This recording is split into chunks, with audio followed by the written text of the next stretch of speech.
Hello and welcome to another edition of Conspirator Pull List. This is my pull list for the week of August 5th, 2015. So let's get right into it. First up on my pull list is American Vampire Second Cycle, number 9.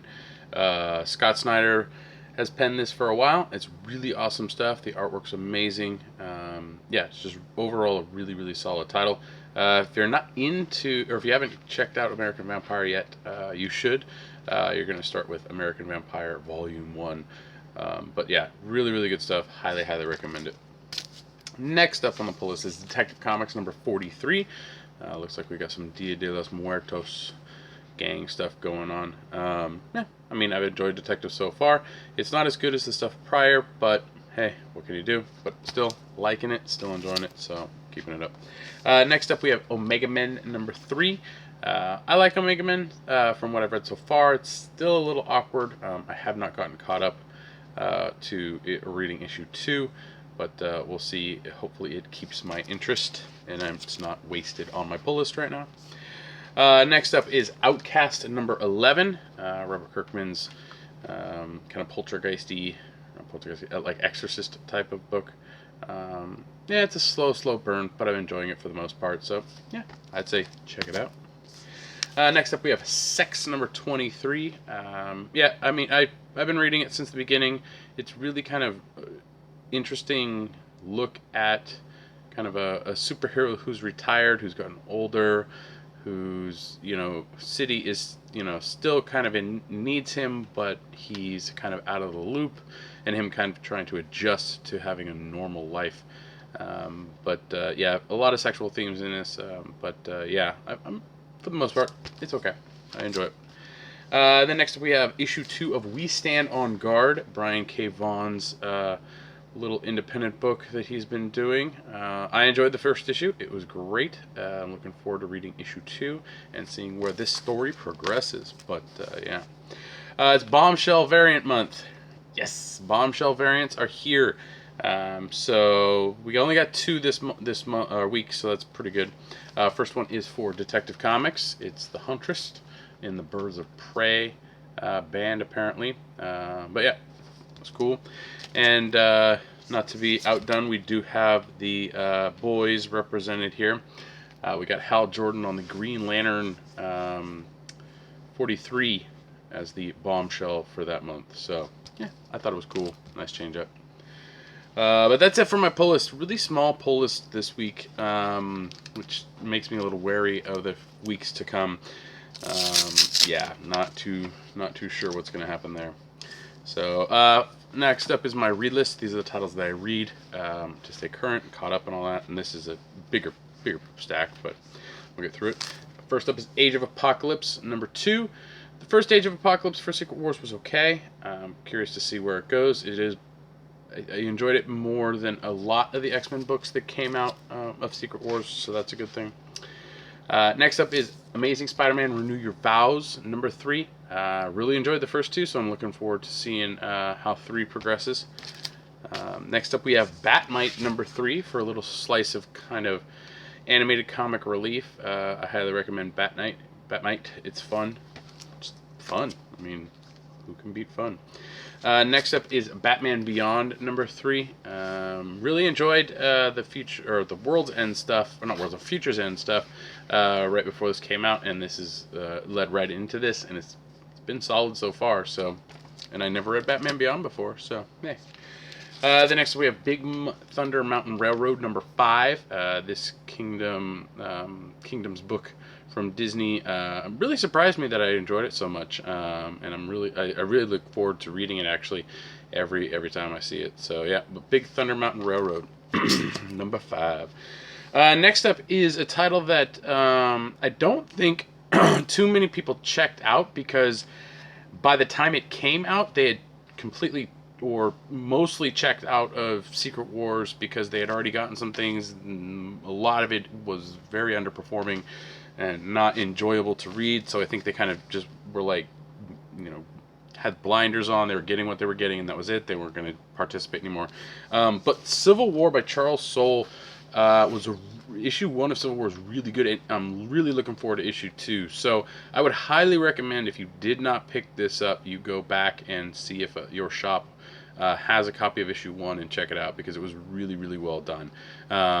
Yeah, so just solid title. One of the top books out of Secret Wars in my opinion, but yeah, I highly recommend you check out Civil War #1 and actually pick up #2.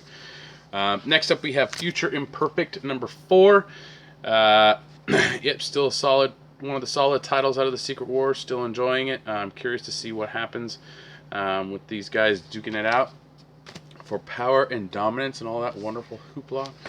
Next up, we have Giant Size Little Marvel AVX. Just cute, fun, Scotty Young art. X-Men, Avengers going at it for stupid, ridiculous kind of kid reasons. Just fun overall book. Definitely something that will brighten your spirits if you're kind of like, I need all these things are boring or whatever. I don't know. Next up is Green Lantern #43. Looks like Relic is back, and Hal Jordan has to face him. So, hey, we'll see about that. For the most part, Green Lantern's been okay. Same with Green Lantern Corps. It's not up to the John standard, but that's a hard mark to hit. But yeah, it's still fair. Still good. We have Groot #3. Yeah, read the first 2. They were okay. So I'm going to read the 3rd one. Check it out. See what's all, if it keeps my interest, I'll keep reading it. Next up is Guardians of Nowhere #2. This book is okay, but it makes no sense in the Secret Wars environment, because Secret Wars is supposed to take place on a planet, but this takes place in space. So did Doctor Doom rewrite everything? And if so, that's a lot. It's okay. It's not the best, but what can you do? Next up, we have the Infinity Gauntlet #3. Issue 1 was not very great. Issue 2 is eh. I'm curious to see if issue 3 can hit out of the park, at least for interest, and make me still want to pick up issue 4. Next up is Midnighter #3. ACO is back on as artist, so that's a step up. Issue 2 had a different artist, and it wasn't as great.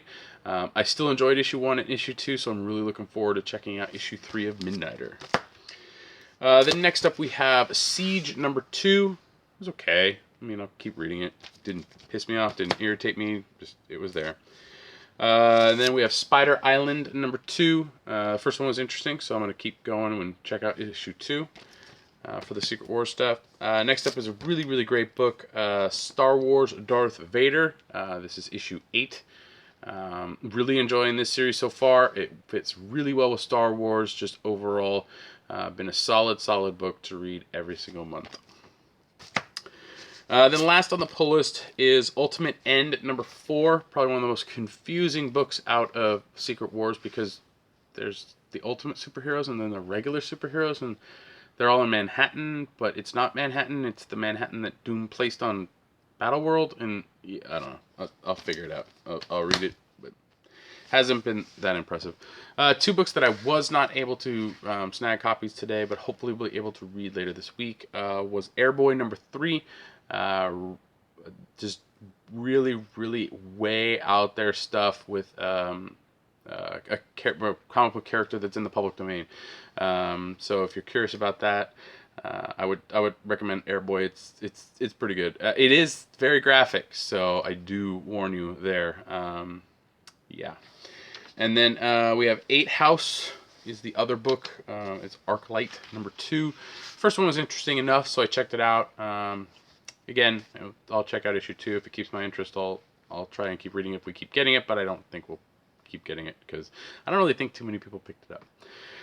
Well, that's it for the pull list. This is it's a weird week. It's a decent amount of stuff, but not so much really like big things. So next few weeks are going to be really interesting. The Deadpool Red Band trailer did come out tonight, and I did get a chance to watch it, and it looks awesome. If you're watching this on my YouTube channel, just go ahead and go to the main channel page, and it should list down below that I watched it, and you should too. It's also on the playlist. I think you should watch this. It looks hilarious. And Ryan Reynolds as Wade Wilson in X-Men Origins Wolverine was he did an amazing job as Wade Wilson, and then they just destroyed that character in that movie and just made it garbage. But this Deadpool looks like that's the Deadpool that people have wanted ever since we've seen Ryan Reynolds as Wade Wilson in that movie. So I highly recommend you check out the trailer. I'll talk about it more on the Comic Conspiracy podcast next week, probably because I'll watch it a few more times. But yeah, that's pretty much it. Thanks again for watching. Please like, share, subscribe, leave your comments down below. I like seeing what you guys are getting every week, your comments and all that about the videos and my likes and dislikes and all that stuff. Just leave those comments down below. You can follow me on Twitter. My handle is @BrockSager. You can listen to me on the Comics Conspiracy podcast, which you can find on www.geekbox.net. You can also help support myself and the Comics Conspiracy podcast, or the Comic Conspiracy podcast through Patreon. Just go to www.patreon.com/comicconspiracy, and that should be we should be there, and you can help us out for as little as $1 a month. We do appreciate. Thank you to all our Patreon backers for helping us out there. That's it. I got a lot of reading to get to. I'm really behind. School's going to be starting up soon, so I got to go back to work, which will be good because I'll actually have time to read stuff and actually stay caught up. So yeah, again, thanks for watching, and I'll see you next week.